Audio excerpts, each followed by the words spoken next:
नमस्कार, आप देख रहे हैं बिहार प्राइम 24। ब्रेकिंग। नीतीश की वापसी के साथ ही बिहार में राजनीतिक पारा हाई। क्या सचमुच शुरू हो गई है विकास की नई सुपरफास्ट ट्रेन? जहां एक ओर शिक्षा और टेक में क्रांति की बात है, वहीं दूसरी ओर विपक्ष आरजेडी का महासंग्राम शुरू। सड़क से लेकर सदन तक आग और बवंडर, जोरदार हंगामा और आर पार की लड़ाई, टक्कर आमने सामने। क्या नीतीश के विकास गति विपक्ष के आंदोलन के भयंकर शोर को पूरी तरह शांत कर पाएगी? देखिए बदलता बिहार और इस पावर पॉलिटिक्स के महा एपिसोड में आज की सबसे बड़ी सियासी जंग। मुख्यमंत्री ने पटना में विभिन्न विकास परियोजनाओं का शिलान्यास किया, जिसमें शहरी आधारभूत ढांचे को मजबूत करने पर विशेष ध्यान दिया गया है। उन्होंने इस दौरान अधिकारियों को समयबद्ध तरीके से काम पूरा करने के निर्देश दिए। राज्य सरकार ने प्रदेश के सभी सरकारी अस्पतालों में डॉक्टरों और पैरामेडिकल स्टाफ की कमी को दूर करने के लिए एक बड़ी भर्ती प्रक्रिया शुरू करने का निर्णय लिया है। स्वास्थ्य विभाग ने इसके लिए जल्दी अधिसूचना जारी करने की बात कही है। पटना हाईकोर्ट ने बालू और गिट्टी के अवैध खनन से जुड़े एक मामले पर सख्त रुख अपनाते हुए राज्य के संबंधित अधिकारियों से विस्तृत एक्शन रिपोर्ट मांगी है।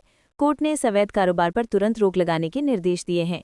बिहार पुलिस ने साइबर अपराधों पर लगाम लगाने के लिए राज्य के प्रमुख जिलों में विशेष साइबर सेल की स्थापना की घोषणा की है, जिसका मुख्य उद्देश्य तकनीकी अपराधों की त्वरित जांच करना होगा। शिक्षा विभाग ने अगले शैक्षणिक सत्र से राज्य के सभी प्राथमिक विद्यालयों में छात्रों के लिए एक नया पठन पाठन कार्यक्रम लागू करने का फैसला किया है, जिससे गुणवत्तापूर्ण शिक्षा सुनिश्चित की जा सके। राजधानी पटना में वायु प्रदूषण के बढ़ते स्तर को देखते हुए पर्यावरण विभाग ने निर्माण गतिविधियों के लिए नई गाइडलाइन जारी की है और उल्लंघन करने वालों पर भारी जुर्माना लगाने की चेतावनी दी है। राष्ट्रीय राजमार्ग पर टोल प्लाजा के पास किसानों के एक समूह ने अपनी उपज का उचित मूल्य नहीं मिलने के विरोध में प्रदर्शन किया। हालांकि प्रशासन ने हस्तक्षेप कर मामले को शांत कराया। बिहार में ग्रामीण संपर्क मार्गों को बेहतर बनाने के लिए केंद्र सरकार की एक नई योजना को मंजूरी मिली है, जिसके तहत अगले 2 वर्षों में हजारों किलोमीटर की नई सड़कों का निर्माण किया जाएगा। कृषि वैज्ञानिकों ने किसानों को रबी की फसल में सिंचाई के लिए आधुनिक तकनीकों का उपयोग करने की सलाह दी है, ताकि पानी की बर्बादी को रोका जा सके और फसल की उत्पादकता को बढ़ाया जा सके। कला और संस्कृति विभाग द्वारा आयोजित मिथिला पेंटिंग की एक राज्य स्तरीय प्रदर्शनी को दर्शकों से शानदार प्रतिक्रिया मिल रही है, जिससे स्थानीय कलाकारों को बड़ा प्रोत्साहन मिला है।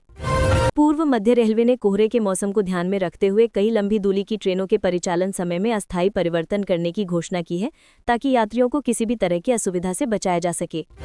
राज्य आपदा प्रबंधन प्राधिकरण ने ठंड के बढ़ते प्रकोप के मद्देनजर सभी जिलाधिकारियों को बेघरों के लिए आश्रय स्थलों और अलाव की व्यवस्था सुनिश्चित करने के निर्देश जारी किए हैं। मगध क्षेत्र के पुरातात्विक महत्व के स्थलों पर पर्यटन को बढ़ावा देने के लिए राज्य पर्यटन निगम ने एक विशेष टूर पैकेज लॉन्च किया है, जिसका उद्देश्य देशी विदेशी पर्यटकों को आकर्षित करना है। विपक्षी दलों ने राज्य सरकार पर हाल ही में आई बाढ़ से प्रभावित किसानों को मुआवजा देने में देरी करने का आरोप लगाया है और इस मुद्दे पर तत्काल कार्रवाई की मांग की है। बिहार में स्वास्थ्य सुरक्षा योजना के तहत अब तक लाखों परिवारों को लाभ पहुंचाया जा चुका है और सरकार इस योजना का दायरा और बढ़ाने के लिए प्रयासरत है।